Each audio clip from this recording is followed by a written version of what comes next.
The West doesn't forgive any woman unless she's got a man. How John Ford's films established a trope of static and underdeveloped female characterization.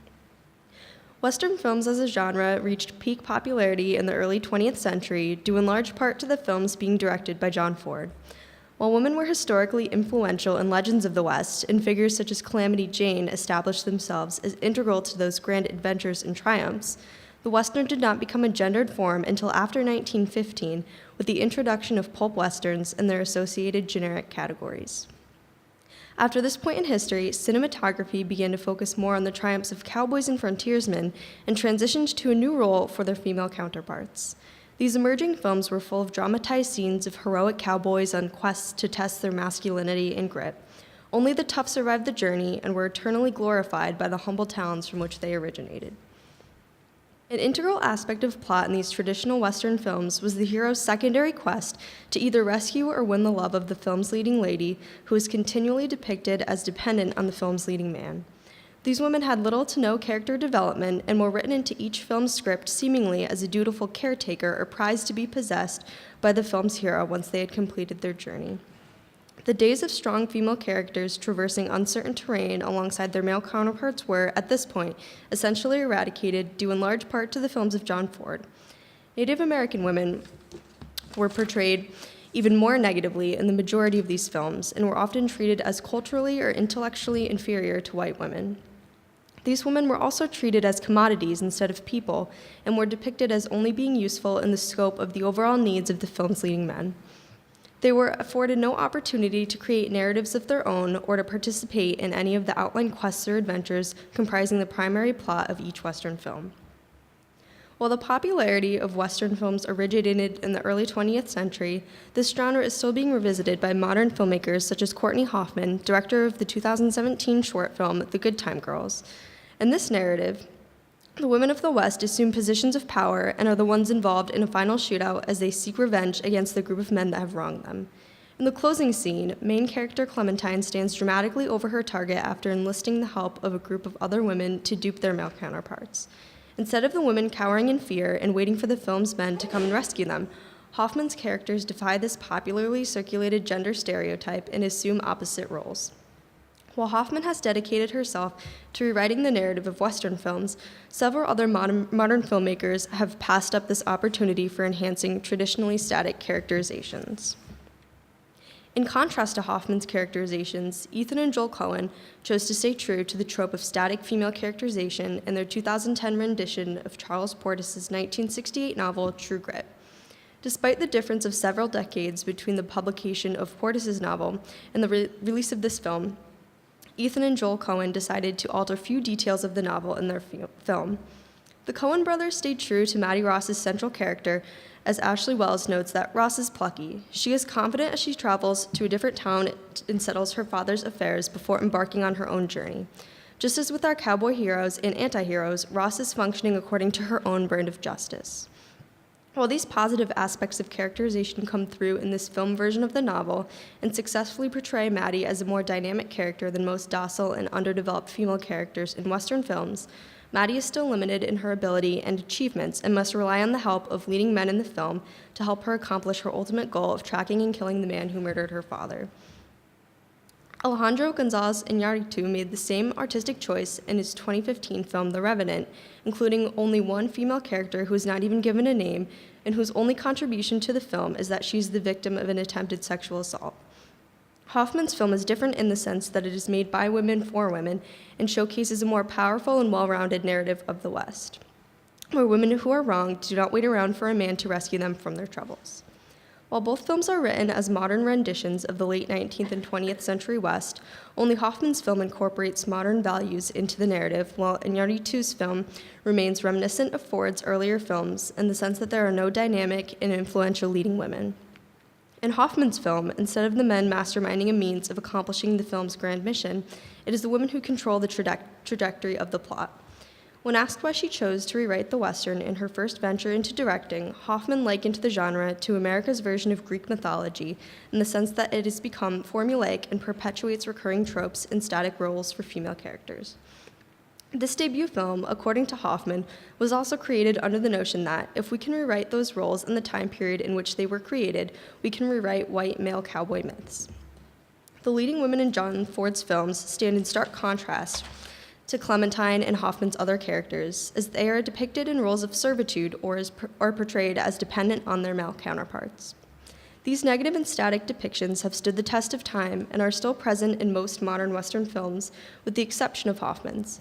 It is for this reason that an examination of the specific role of female characters in this genre is exceedingly important, as Ford's mark on film history has proven difficult to erase even in recent decades.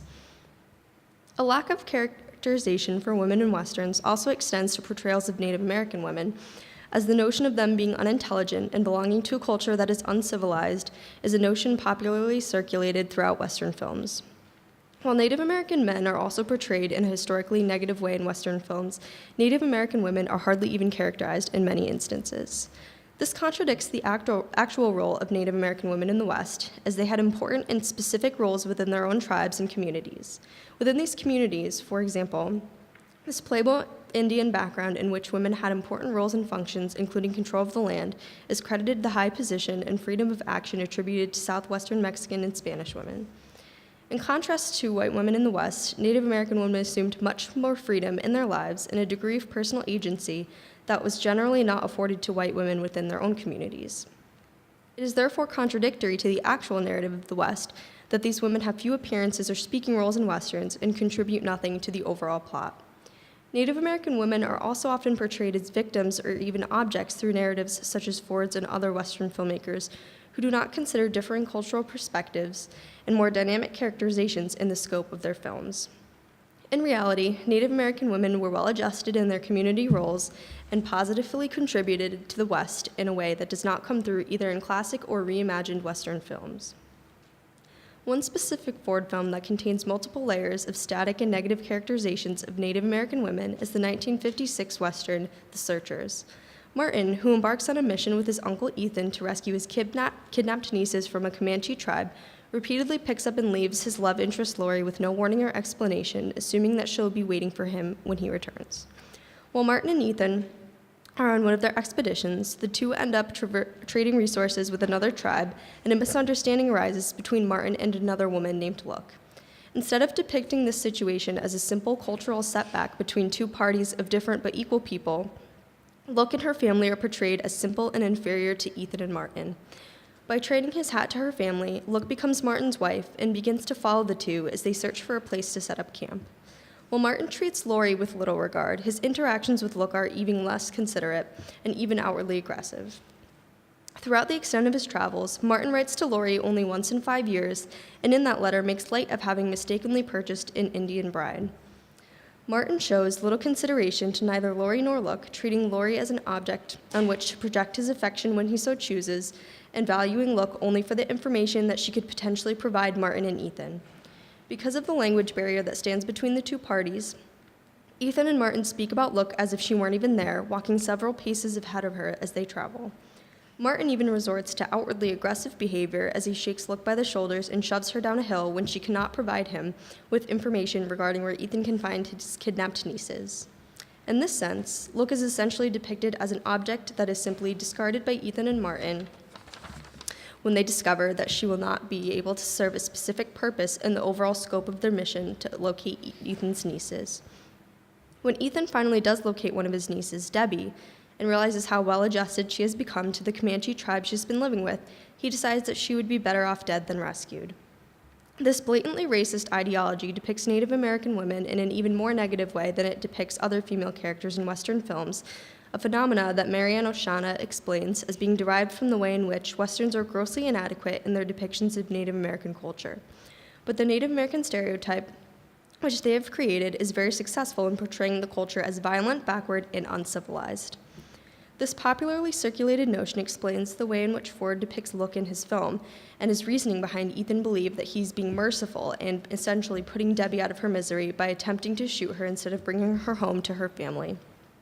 When Debbie is eventually returned home, essentially unharmed, the credit falls on Ethan for being the merciful and masculine hero, despite his previous attempts to end her life based on her acclamation to and acceptance of the Comanche culture. In his explanation of serial Western films, John A. Price explains the way in which Ford essentially pioneered the trend of depicting Native American communities as socially and culturally inferior to mainstream white culture. This lasting phenomena created by Ford's films is primarily focused on the way in which they were created as entertainment, but they cumulatively built a separate reality about Native cultures. Due to Ford's film representations, there is still an ongoing struggle to break the notion that Native American women and their cultural practices are simple and meaningless. This toxic notion does not exclusively remain consistent in classic Westerns, but has been extended to modern films as well. Even in his later films, Ford still adhered to the practice of negative characterization in relation to Native American characters, with women playing essentially irrelevant roles and making infrequent appearances, and with depictions of Native American characters displaying an attempted rationalization of Indian behavior, although as people they often came across as simple, childlike creatures who spoke in short, ungrammatical sentences. Even as Ford began to transition away from his outwardly racist depictions of Native American characters throughout the 1940s and into his attempt at cultural understanding in films such as the 1950 hit Broken Arrow, his characterizations were still inherently negative. Not only have Ford's films pioneered a trend of negative and static depictions of female characters, they have also contributed to solidifying a trope of overvaluing violence and hypermasculinity in Westerns. This is particularly evident throughout The Man Who Shot Liberty Valance, as Northerner Rance Stoddard gives up his beliefs in law and order to adopt the standard methods of problem-solving in the West, which include fistfights, shootouts, and other traditionally masculine methods of confronting adversity. These methods of settling disagreements have essentially strengthened the divide between men and women in the overall plot of Western films and function as another means of leaving women out of the narrative. Ford's personal beliefs and criticisms of perceived femininity and colleague John Wayne also translated to his directorial decisions, with male characters dominating the leading roles and trajectory of the plot in Stagecoach, The Searchers, My Darling Clementine, and The Man Who Shot Liberty Valance. Upon examination of all these films, there is not one leading woman who assumes a sense of self-reliance or impacts the direction of the plot or outcome of the film in any significant way. As for the negative portrayals of Native American women in Western films, this is a topic that still needs to be addressed in modern cinematography.